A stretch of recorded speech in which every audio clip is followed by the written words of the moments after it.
नमस्ते। आदर्श शिक्षण समिति बाड़मेर द्वारा ऑनलाइन शिक्षण में आप सभी का स्वागत है। कक्षा द्वादशी, विषय इतिहास, पाठ 2, भारतीय इतिहास के स्वर्णिम पृष्ठ, प्रकरण यानी इसमें बिंदु चोल साम्राज्य, चोल शासक, उनकी कलाएं और साहित्य के बारे में वीडियो क्रमांक 5 में आज अपन अध्ययन करेंगे। चोल की इनकी राजधानी तंजौर और उदयपुर और वह तंजावर थी। चोलों का शासकीय जो है वह चिन्हबाग था। प्रमुख चोल शासकों एवं उनके उपलब्धियों का वर्णन पहला बिंदु आता है। तो प्रमुख चोल वंश के प्रमुख राजाओं के बारे में अपन जानकारी प्राप्त करेंगे। इनमें चोल वंश के प्रमुख शासक है। प्रथम शासक हुआ था उरुपहरे इलन जैत चैनी था। चैनी ने अपनी राजधानी उरेयूर में स्थापित की थी। करिकाल चोल वंश का पहला सर्वाधिक महत्वपूर्ण शासक था। संगम साहित्य के अनुसार करिकाल ने कावेरी नदी के मुहाने पर पुहारपत्तम कावेरी पट्टनम की स्थापना की थी। विजयालय 850 ईस्वी से 875 ईस्वी तक शासन किया। 9वीं शताब्दी के मध्य में 850 ईस्वी के लगभग चोल सत्ता का पुनरुत्थान विजयालय ने किया। विजयालय ने पांड्यों को हराया तथा तंजौर पर अधिकार कर उसे अपनी राजधानी बनाया। विजयालय को ही द्वितीय चोल साम्राज्य का संस्थापक नाम से जाना जाता है। आदित्य प्रथम 875 ईस्वी से 907 ईस्वी तक शासन रहा। विजयालय के बाद उसका पुत्र आदित्य प्रथम 875 ईस्वी में चोल राज सिंहासन पर बैठा शासन किया। आदित्य प्रथम ने पल्लव नरेश अपराजित को हराकर पल्लव राज्य पर अधिकार किया था। यह इनकी उपलब्धि थी। आदित्य प्रथम ने पांड्यों की राजधानी मदुरा पर अधिकार कर मदुरै कोण की उपाधि धारण की थी। राजराज प्रथम 985 से 1014 तक शासन रहा। राजराज प्रथम ने अपने पिता के लोह एवं रक्त की नीति का पालन करते हुए राजराज की उपाधि धारण की थी। राजराज ने दक्षिण में केरल, पांड्य, सिंह राजाओं के विरुद्ध अभियान किया था। राजराज प्रथम ने तंजौर में राजेश्वर का मंदिर बनवाया था। वह राज प्रथम ने नागपट्टनम में बौद्ध विहार की अनुमति दी थी। राजेंद्र प्रथम 1014 ईस्वी से 1044 ईस्वी तक शासन रहा। राजेंद्र प्रथम अपने पिता राज प्रथम की तरह एक महान शासक था। राजेंद्र प्रथम की उपलब्धियों के बारे में सही जानकारी तिरुवाल गाड़ू एवं करदाई अभिलेखों से मिलती है। राजेंद्र प्रथम ने लंका, ये कुछ आपको मैंने भेजी है, ये उस समय के चोल राजवंश के बारे में सहायक सामग्री आप पढ़ना। ये भी राजराज चोल फर्स्ट था, उसके बारे में परिचय, राजेंद्र प्रथम का पूरा परिचय, करिकाल का परिचय, आदित्य प्रथम का परिचय, वीर राजेंद्र चोल का परिचय, राजराज सेकंड का परिचय, चोल वंश के शासकों की सूची, उसके कार्य सहित ये भी आप देखिए। चोल राजवंश का मानचित्र और उनका और अन्य इन संबंध में जानकारी, चोल शब्द और इसकी पूरी उत्पत्ति के बारे में ये सहायक सामग्री है। अब आता है इसी में बिंदु आगे चल रहा है राजेंद्र प्रथम के बारे में। राजेंद्र जो प्रथम है, इन्होंने लंका के शासक महेंद्र पंचम को परास्त कर यानी हरा कर संपूर्ण सिंहल राज्य एवं श्री विजय शैलेंद्र शासक विजयोतुंग वर्मन को पराजित कर जावा, सुमात्रा एवं मलया द्वीप पर अधिकार किया था। गंगा घाटी के अभियान की सफलता पर राजेंद्र प्रथम ने गंगे कोंड चोल की उपाधि धारण की तथा इस विजय स्मृति में कावेरी तट के नजदीक गंगे कोंड चोलपुरम नामक नई राजधानी का निर्माण भी इसने करवाया। राजेंद्र प्रथम ने वैदिक महाविद्यालय भी स्थापित किया। राजाधिराज प्रथम का बात आता है, उन्होंने 1044 ईस्वी में राजगद्दी प्राप्त की थी और 1052 तक शासन किया। राजाधिराज प्रथम राजेंद्र प्रथम का पुत्र था। राजाधिराज ने चालुक्य नरेश को पराजित कर उसकी राजधानी कल्याणी पर अधिकार किया था। चालुक्य राजधानी अधिकार के उपलक्ष्य में राजाधिराज ने विजय राजेंद्र की उपाधि धारण की थी। राजाधिराज प्रथम ने चालुक्य, केरल, पांड्य और विद्रोही शासकों को परास्त यानी हराया था। राजाधिराज की मृत्यु 1052 में कोपम में युद्ध के दौरान हुई थी। राजाधिराज की मृत्यु के बाद उसके छोटे भाई राजेंद्र द्वितीय ने युद्ध क्षेत्र में ही 1052 से 164 को अपना राज्याभिषेक करवाया और इसके बाद वीर राजेंद्र शासक बना। वीर राजेंद्र ने तुंगभद्रा नदी के किनारे विजय स्तंभ की स्थापना की। चोल वंश का अंतिम शासक राजेंद्र तृतीय था। पांड्यों ने 1279 में चोल राज्य बहिष्कार कर इसे समाप्त कर दिया। ये चोल वंश के राजाओं का परिचय और उनके द्वारा की गए कार्यों की जानकारी आपके सामने मैंने रखी। अब आता है चोलों के केंद्रीय प्रशासन पर टिप्पणियां। उनका शासन कैसा था, चोल वंश के राजा बने, उसके बाद अपने साम्राज्य में उन्होंने शासन किस प्रकार का था और कैसा शासन चलाया, वो अभी अपन पढ़ेंगे। चोल प्रशासन, चोल प्रशासन की जानकारी आप भी लिखो। तत्कालीन साहित्य और विदेशी यात्रियों के विवरण से हमको मिलती है। केंद्रीय प्रशासन, चोल शासकों ने एक विशिष्ट शासन व्यवस्था का निर्माण किया जिसमें प्रबल केंद्रीय नियंत्रण के साथ ही बहुत अधिक मात्रा में स्थानीय स्वायत्ता थी। चोल शासन का स्वरूप राजतंत्रात्मक एवं वंशानुगत था, यानी लोकतंत्र नहीं था। राजा के निजी सहायकों को उदम कुटुंब कहा जाता था। उच्च स्तरीय अधिकारी पेरुंदम व निम्न स्तरीय अधिकारी शिरुतरम कहलाते थे। सैन्य संगठन यानी सेना संबंधी जानकारी। अब चोल सेना के पदाति, अश्वारोही, गजारोही 3 अंग थे। यानी पैदल और घोड़ों की और हाथियों के बारे में है। तो चोल के पास अश्व, गज, हाथी, पैदल सैनिकों के साथ ही साथ एक अत्यंत शक्तिशाली सेना भी थी, इसके बारे में उल्लेख है। और नौसेना की सहायता से चोलों ने श्री विजय और सेहल मालदीव और आदि द्वीपों पर विजय प्राप्त की थी। बंगाल की खाड़ी को चोलों की झील कहा जाने लगा था। महाबलीपुरम व कावेरीपट्टनम मुख्य चोल बंदरगाह थे। चोल काल में सेना का नेतृत्व करने वाला सेनाध्यक्ष को महादंडनायक कहा जाता था। चोल सेना छावन या गुल्मों को कड़गम कहा जाता था। न्याय व्यवस्था, चोल साम्राज्य की व्यवस्था उच्च कोटि की थी और चोल अभिलेखों में राजा के धर्मासन का अंतिम न्याय प्राप्त करने के स्थान के रूप में उल्लेख है। चोलों के दंड व्यवस्था में आर्थिक दंड और सामाजिक अपमान के दंड का विधान था। आर्थिक दंड कांसु सोने का सिक्का के रूप में देना पड़ता था। राज्य के आय के स्रोत, यानी पैसा कहाँ से आता था राज्य के पास। चोल राज्य के आय के मुख्य साधन भूमिकर था। भूमिकर उपज का 1/3 हिस्सा हुआ करता था। भूमिकर के अलावा विभिन्न व्यवसायों, व्यापारिक वस्तुओं, वनों, खाना उत्सवों पर भी कर लगाए जाते थे।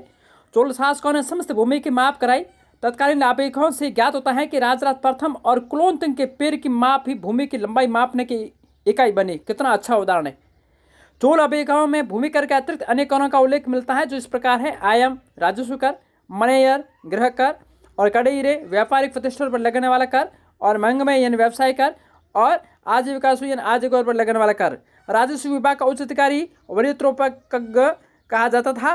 प्रांतीय प्रशासन, प्रांतीय प्रशासन सुविधा के लिए विशाल चोल साम्राज्य 6 से 8 प्रांतों में बांटा यानी विभाजित था। ये राजाओं के वंशावली शेष रैगित मैंने आपके सामने दी है। विजय चोल से शुरू हुआ है और राजेंद्र चोल तक ये राजाओं का वंशावली, राजाओं का नाम प्लस उनका शासनकाल क्रमवाही है। आप कॉपी में लिखना, याद करना। ये चोल साम्राज्य का मानचित्र, ये कुछ झलकें आपके सामने साक्ष्य में रखी है। ये प्रादेशिक स्थानीय व्यवस्था, ये और उसमें व्यवस्थाओं के बारे में, ये आर्थिक दंड के बारे में, सैनिक प्रशासन के बारे में, आय के साधन के बारे में साक्ष्य सामग्री आपने रखी। अभी भी अपना चल रहा है। चोल प्रशासन के बारे में जानकारी चल ही रही है। प्रांत के बारे में कहा है 6 से 8 प्रांतों को बांटा था और प्रांत को मंडलम कहा जाता था। मंडलम के प्रशासन को मंडलम मुंडाली कहा जाता था। स्थानीय प्रशासन, चोल शासन के सबसे उल्लेखनीय विशेषता उनका स्थानीय शासन था। ग्रामों में और या सभा या महासभा 2 प्रकार की संस्थाएं कार्यरत थी। इसके सदस्य पेरुमकल कहते थे। सभा मुख्यतः अपनी समितियों के माध्यम से कार्य करती थी और जिसे व्यायाम कहा जाता था। चोल इसके माध्यम से सिंचाई व्यवस्था, भूमि विवरण, लगान व करों की वसूली, न्याय आदि प्रशासनिक कार्यों की देखभाल करते थे। चोलों के समय की कला और साहित्य के बारे में अपन जानकारी प्राप्त करेंगे। चोल काल में पौराणिक शैव और वैष्णव धर्म का पुनर्जागरण हुआ, यानी ये शिव को मानते थे और विष्णु को भी मानते थे। शिव को मानने वाले शैव कहलाए और विष्णु को मानने वाले वैष्णव कहलाए। चोल स्वयं शैव धर्मावलंबी थे, शिव को मानते थे। उन्होंने विशाल राजप्रसाद और कृत्रिम झीलें, विस्तीर्ण बांध, सुंदर नगर, धातु और पाषाण की मूर्तियां और भव्य मंदिरों का निर्माण कराया। चोल काल के समय में मंदिर, मूर्तिकला, चित्रकला में महत्वपूर्ण प्रगति हुई। मंदिरों के बारे में जानकारी। चोल मंदिरों का निर्माण द्रविड़ शैली के अंतर्गत हुआ है। चोलों के द्वारा निर्मित मंदिरों की मुख्य विशेषताएं: विशाल वर्गाकार विमान, मध्य में विस्तृत आंगन, मंडप, अंतराल, सजावट के लिए पारंपरिक सिंह, ब्रिकेट और संयुक्त स्तंभों का प्रयोग आदि है। प्रारंभिक चोल शैली का सर्वश्रेष्ठ उदाहरण है चोलेश्वर मंदिर, बहुत अच्छा मंदिर है। तंजूर का बृहदेश्वर मंदिर, गंगेकोट चोल मंदिर तत्कालीन वास्तुकला के श्रेष्ठ नमूने हैं चोल शासनकाल के समय का। चोल कला का प्रभाव इंडो चीन और सुदूर पूर्व के देशों पर पड़ा, जिसका प्रमुख उदाहरण अंगकोर कोरबाद का महान मंदिर है। मूर्तिकला। चोल काल में चित्रकला का विकास हुआ। इस युग में मंदिरों की दीवार पर एक सुंदर चित्र बनाए गए। अधिकांश चित्र बृहदीश्वर मंदिर की दीवार पर उत्कीर्ण मिलते हैं। चोल चित्रकला पल्लव पांडव शाखा का ही विकसित रूप है और राजराज प्रथम ने अपने धर्म शरीर होने का परिचय राजेश्वर मंदिर का दीवारों पर बौद्ध प्रतिमाओं का निर्माण करवा कर दिया। अब आता है चोल साहित्य। चोल शासक शिक्षा साहित्य के संरक्षित इस काल में तमिल भाषा, ये चोल साम्राज्य प्रशासन के समय के कुछ मंदिर बने हुए हैं। आपके सामने मंदिरों के मैंने कुछ चित्र दिए हैं। तो उस समय के बहुत अच्छा मंदिर चोल वंश के राजाओं ने बनाए थे और ये उस समय के मूर्ति कला और कला का श्रेष्ठ उदाहरण है। इसको अच्छी तरह से आप पढ़ना, देखना। चोल मंदिर की जानकारी, साहित्य सामग्री और ये मूर्ति का चित्र आप देखिए। ये चोल कला और स्थापत्य का नमूना। अब चल रहा अपने तमिल भाषा के बारे में, साहित्य के बारे में जानकारी। तो तमिल भाषा का विकास हुआ था उस समय। चोल काल में जय गोंदर कृत और कलिंगंतु प्रणि और कंबन कृत, रामावत्रम, शैविक्लाट कृत, परिपुराणम, तिरुवक्त देवरम कृत, जीवक चिंतामणि, तोला मौलिकृत, शूलमणि आदि प्रसिद्ध ग्रंथों की रचना उस समय साहित्य के क्षेत्र में ये ग्रंथ लिखे गए थे। चोल वंश की उपलब्धियां। चोल वंश के मुख्य जो उपलब्धियां हैं उसके स्थानीय स्वशासन, नौसेना का निर्माण, तमिल ग्रंथ, विशालाकाय मंदिर और मूर्तियां, यानी ये चोल वंश के राजाओं का प्रमुख उपलब्धि, प्रमुख विजय ये थी। इसका कारण चोल वंश के राजा याद किया जाता है, चोल वंश याद किया जाता है। इसी कारण दक्षिण भारत के इतिहास में ये काल एक महत्वपूर्ण स्थान रखता है। सांस्कृतिक विकास की दृष्टि से चोल वंश का भारतीय इतिहास में एक महत्वपूर्ण युग का परिचायक है। इस कारण चोल वंश को याद किया जाता है। अब आता है कल्हण, बहुत अच्छा कवि हुआ था, लेखक था। उसने एक किताब लिखी थी राजतरंगिणी, उस पर अपन कुछ जानकारी प्राप्त करेंगे। ये कल्हण की राजतरंगिणी एवं कश्मीर का इतिहास, इसमें अधिकांश कश्मीर पर लिखा गया था। ये ग्रंथ राजतरंगिणी कल्हण द्वारा रचित एक संस्कृत ग्रंथ है, जिसकी रचना 1147 से 1149 के बीच हुई थी और भारतीय इतिहास में कल्हण की राजधानी पहली प्रमाणिक पुस्तक मानी जाती है। राजतरंगिणी में कुल 8 तरंग और संस्कृत में कुछ 7826 श्लोक हैं। कल्हण ने राजतरंगिणी की रचना लोहार वंश के अंतिम शासक जयसिंह के समय की थी। राजतरंगिणी के शाब्दिक अर्थ होता है राजाओं की नदी, जिसका भावार्थ होता है राजाओं का इतिहास या समय प्रभाव। कश्मीर का इतिहास। राजतरंगिणी में कश्मीर का इतिहास वर्णित है। इसमें प्राचीन समय महाभारत काल से लेकर 12वीं शताब्दी तक का कश्मीर का इतिहास है। राजतरंगिणी के प्रथम तरंग में बताया गया है कि सबसे पहले कश्मीर में पांडवों के सबसे छोटे भाई सहदेव ने राज्य की स्थापना की थी। देखिए आप, उस समय कश्मीर में वैदिक धर्म की प्रचलित था।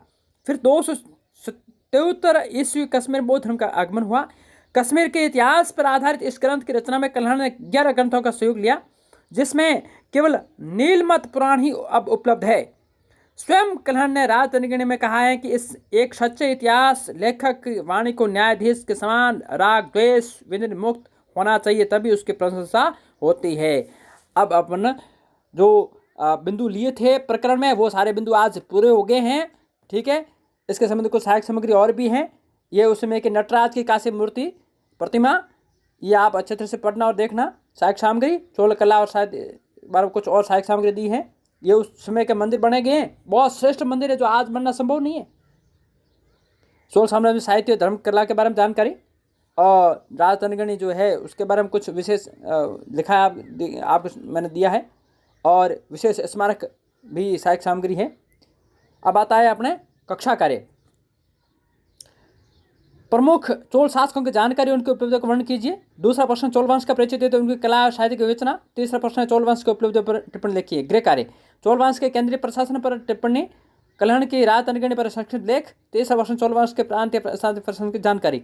अब आप अपना यहाँ टॉपिक पूरा होता है, लेकिन इससे पहले आपको मैं कह देता हूँ कि जो पहले से लेकर अंत तक इन कक्षा कार्य गृह कार्य के अलावा मैंने कुछ सहायक सामग्री आपको यहाँ इसमें बताई है, भेजी है, उसमें से भी कुछ प्रश्न बनते हैं महत्वपूर्ण।